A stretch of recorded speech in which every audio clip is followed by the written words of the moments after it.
आज के वीडियो में मैं आपको बताऊंगी कि कैसे आप बिना खाद के भी गार्डनिंग कर सकते हैं।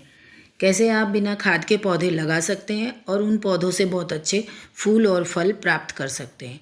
आज के वीडियो में जो तरीका आपको बताऊंगी, इसे अपनाकर आप बहुत आसानी से गार्डनिंग कर सकते हैं। कम से कम आप गार्डनिंग आरंभ तो अवश्य कर सकते हैं, जब तक आप खाद की व्यवस्था करते हैं तब तक। इस तरीके से गार्डनिंग करने के लिए आपको कहीं बाहर जाने की आवश्यकता नहीं है। सभी कुछ आपके घर में बहुत आसानी से उपलब्ध होता है। आपके रसोई में ये चीज़ें प्रतिदिन उपलब्ध होता है। जी हाँ दोस्तों, मैं बात कर रही हूँ किचन वेस्ट की। हम सबके घरों में प्रतिदिन फलों और सब्जियों के छिलके उपलब्ध होते हैं और साथ ही में कई प्रकार के सूखे कचड़े भी। तो आज मैं आपको बताऊंगी कि कैसे आप किचन वेस्ट का डायरेक्ट यूज़ करके गार्डनिंग कर सकते हैं। यदि आपके पास खाद नहीं है तो ये बेस्ट तरीका है गार्डनिंग करने के लिए।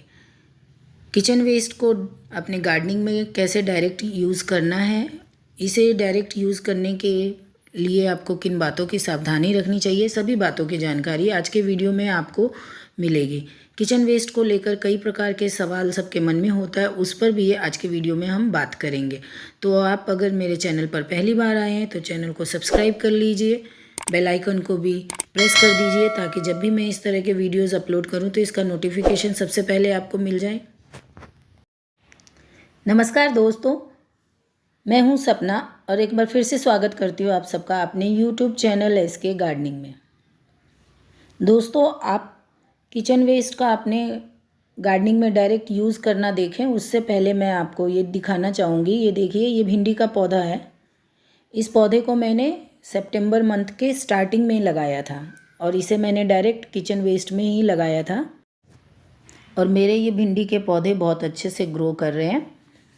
इनमें बहुत अच्छी फ्रूटिंग भी हो रही है। मैंने इन पौधों को 12 बाई 12 इंच के ग्रो बैग में लगाया था। भिंडी, टमाटर, बैंगन, मिर्च जैसे सब्जी वाले पौधे जो हैं, इन्हें आप 12 बाई 12 इंच के ग्रो बैग में बहुत आसानी से लगा सकते हैं। एक ग्रो बैग में मैंने ये 2 भिंडी के पौधे लगाए हुए हैं और दोनों ही पौधे बहुत अच्छे से ग्रो कर रहे हैं और अच्छी फ्रूटिंग कर रहे हैं। इन भिंडी के पौधों को मैंने सितंबर महीने के पहले सप्ताह में लगाया था और अभी नवंबर का पहला सप्ताह चल रहा है। तो इसे लगाए हुए मुझे पूरे 2 महीने हो चुके हैं और इस 2 महीने में मैंने इन पौधों को किसी भी प्रकार का कोई खाद नहीं दिया है और इसकी ग्रोथ अभी भी बहुत अच्छी चल रही है। बस लिक्विड खाद जो बाकी सभी पौधों को देती हूँ, उनके साथ में इन्हें लिक्विड खाद मिला है, बस वही। तो चलिए, सबसे पहले तो आपको मैं बताती हूँ कि इस ग्रो बैग को मैंने भरा कैसे था। दोस्तों, जब मैं किसी भी अपने ग्रो बैग को इस मेथड से भरती हूँ तो सबसे पहले मैं इसके निचले लेयर में 1.5 से 2 इंच का पत्तों का लेयर बिछाती हूँ। आपके पास यदि सूखे पत्ते नहीं होते हैं तो आप इसकी जगह पे ब्राउन पेपर, न्यूज़पेपर या गत्तों के टुकड़े का भी यूज़ कर सकते हैं। आपको पूरा 1.5 से 2 इंच वो बिछा लेना है सूखे कचड़े। उसके बाद आप आधा इंच या 1 इंच का मिट्टी का लेयर इसमें डाल सकते हैं। मिट्टी का लेयर डालने के बाद आपके रसोई से जो भी कचड़ा निकल रहा है, जो भी सूखे और गीले कचड़े निकलते हैं, उन सबको आप मिक्स करके आप इसमें डाल दीजिए। देखिए, अभी ये जो जितने न्यूज़पेपर, अभी सफाई वगैरह चल रही थी मेरे घर में, तो जो भी न्यूज़पेपर और ब्राउन पेपर निकलते वो सब मैंने इसमें मिक्स करके टुकड़े करके इसमें डाल दिए थे। अब मैंने मेरे इस ग्रो बैग को जहाँ मुझे रखना था वहाँ रख दिया है और डेली का जो भी रसोई से कचड़ा निकल रहा है मैं उसको इसमें एक लेयर डालती हूँ और उसके बाद एक लेयर मिट्टी की डालती जाती हूँ। मिट्टी की लेयर आप अपने सुविधा अनुसार आधा इंच, 1.5 इंच जितना चाहे आप इसको डाल सकते हैं। मिट्टी कम या ज़्यादा होने से कुछ फ़र्क नहीं पड़ेगा।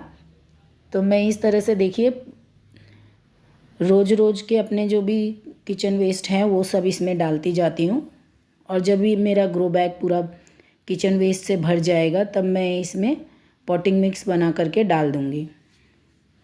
देखिए, ये ग्रो बैग अभी 3/4 भर गया है, तो लास्ट का जो 1/4 हिस्सा बचा होता है उसे हमें मिट्टी से भरना है। आप बिना खाद के यदि कर रहे हैं तो आपको डायरेक्ट मिट्टी से ये जो 1/4 हिस्सा ग्रो बैग का भरा बचा है उसे आप भर दीजिए पूरी तरह से। मिट्टी से इसे भरने के बाद आप इसमें डायरेक्ट पौधे लगा सकते हैं। खाद आपके पास नहीं है, आप केवल मिट्टी से इसे भर दीजिए और भरने के बाद आप इसमें पौधे लगाइए। आपके पौधे बहुत अच्छे से बढ़ेंगे इसमें, क्योंकि हमने जो किचन वेस्ट इसमें भरा है वो किचन वेस्ट धीरे धीरे डिकम्पोज होगा और उसके जो भी पोषक तत्व है आपके पौधों को मिलता रहेगा और आपके पौधे बहुत अच्छे से ग्रो करेंगे। दोस्तों, मैं मेरे सभी कंटेनर्स और ग्रो बैग को अधिकतर इसी मेथड से भरती हूँ।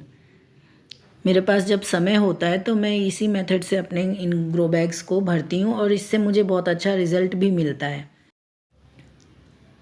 ये मेरा फ्रूट क्रेट है, इसे भी मैंने इसी मेथड से भरा था और अभी इसमें मेरा ये तीसरा क्रॉप चल रहा है। इससे पहले मैंने इसमें तुरई लगा रखी थी, उसके बाद मैंने इसमें लॉन्ग बीन्स लगाया था और अब इसमें ये भिंडी और करेला टमाटर के पौधे लगा रखे हैं। तो अब देखिए, एक बार मैंने इसको इस मेथड से भरा था। जब हम इस तरीके से अपने ग्रो बैग्स को भरते हैं तो जो हमने किचन वेस्ट इसमें भरा है वो डिकम्पोज हो जाता है और डिकम्पोज होकर के हमारी जो मिट्टी है वो नीचे चली जाती है। तो जब भी आपके पौधे में मिट्टी कम लगे, वो नीचे चली गई हो और पौधों में पोषक तत्वों की कमी लगे, तो आप उसमें फिर से किचन वेस्ट भर सकते हैं। क्योंकि जब पौधा एक बार मैच्योर हो जाता है तो उसमें आप डायरेक्ट किचन वेस्ट का यूज़ कर सकते हैं। इससे आपके पौधे को कोई नुकसान नहीं होता है। देखिए, ये मेरा नेनुआ का पौधा पूरा ख़राब हो रहा है क्योंकि यहाँ पे लगातार बहुत बारिश हो रही है। आज 7वां दिन है, एक दिन भी बारिश बंद नहीं हो रही है। हर रोज़ बहुत बारिश होती है, जिसके कारण जो भी सर्दी के पौधे मैंने लगाए वो सब ख़राब हो गए। इससे पहले भी 15 दिन पहले ऐसा ही यहाँ पे सिचुएशन था और अभी फिर से वही बारिश हो रही है कंटिन्यूएशन में और गार्डनिंग का कुछ काम नहीं हो पा रहा है। तो देखिए, मैं आपको बता रही थी कि जब आपका पौधा मैच्योर हो जाता है और आपकी मिट्टी जो हमने किचन वेस्ट डाले हैं वो डिकम्पोज होकर के नीचे चली गई है, तो आप इसमें फिर से किचन वेस्ट का यूज़ कर सकते हैं। देखिए, इसे मैंने किचन वेस्ट से फिर भर दिया है और अभी ये जब बारिश में मेरी मिट्टी थोड़ी सूख जाएगी तो फिर मैं फिर से ऊपर एक लेयर पॉटिंग मिक्स का बना करके डाल दूँगी। तो इस तरह से मैं अपने सभी कंटेनर्स को भरती हूँ। दोस्तों, बहुत सारे लोग इस तरह से पौधे लगाने से डरते हैं क्योंकि उन्हें लगता है कि जब इसमें सड़न होगा और इसमें बहुत सारे कीड़े पैदा होंगे तो उनका पौधा इससे ख़राब हो जाएगा। लेकिन जब हम इस तरह से पौधे लगाते हैं तो हम इसमें ऊपर की पूरी लेयर जो है, 1/4 से ज़्यादा लेयर आपको मिट्टी से भरनी होती है। देखिए, ये कंटेनर है जिसे मैंने 15 से 20 दिन पहले इसी तरह से भरा है और अभी आप देख सकते हैं इसमें आपको कहीं भी किसी भी तरह का एक भी कीड़ा दिखाई नहीं दे रहा होगा। यदि अगर कीड़ा इसमें होता तो मेरे कंटेनर में ऊपर कीड़े दिखाई देते, लेकिन इसमें कोई कीड़ा नहीं दिख रहा है क्योंकि मैंने इसे बहुत सही से भरा है। जब हम इस तरह से डायरेक्ट किचन वेस्ट का यूज़ करेंगे और इसमें जब सड़न होगा तो कीड़े तो इसमें पैदा होंगे, लेकिन वो कीड़े केवल 7 दिन 8 दिन की उनकी लाइफ साइकिल होती है, उससे आपके पौधों को कोई नुकसान नहीं होगा।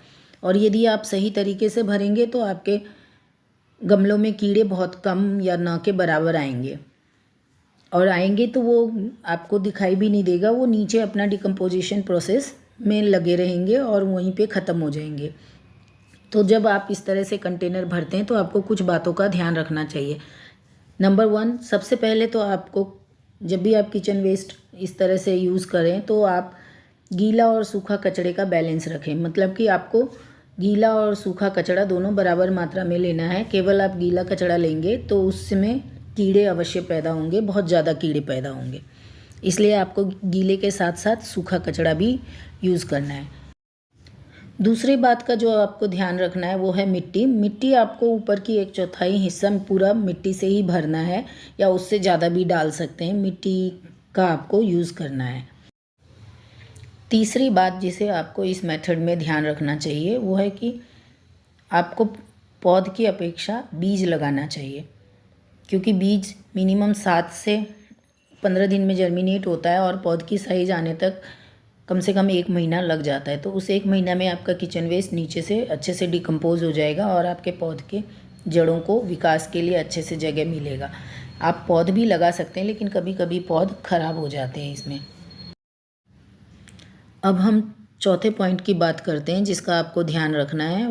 वो है बरसात के समय आपको इस मेथड से गार्डनिंग करते समय बहुत सावधानी बरतनी चाहिए, क्योंकि बरसात में हमारे किचन वेस्ट बहुत जल्दी डिकम्पोज हो जाते हैं, पर फंगस का भी उतना ही खतरा रहता है। तो खासकर टमाटर के पौधे पर तो आपको उस समय बहुत ज़्यादा ध्यान रखना होगा अपने पौधों का।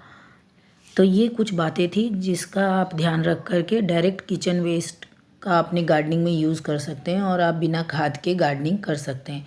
तो आशा करती हूँ आपको आज के वीडियो की जानकारी अच्छी लगी होगी, और अच्छी लगी होगी तो वीडियो को लाइक कमेंट शेयर कर दीजिए। मैं मिलती हूँ किसी अगले वीडियो में कुछ और जानकारी के साथ। तब तक के लिए नमस्कार।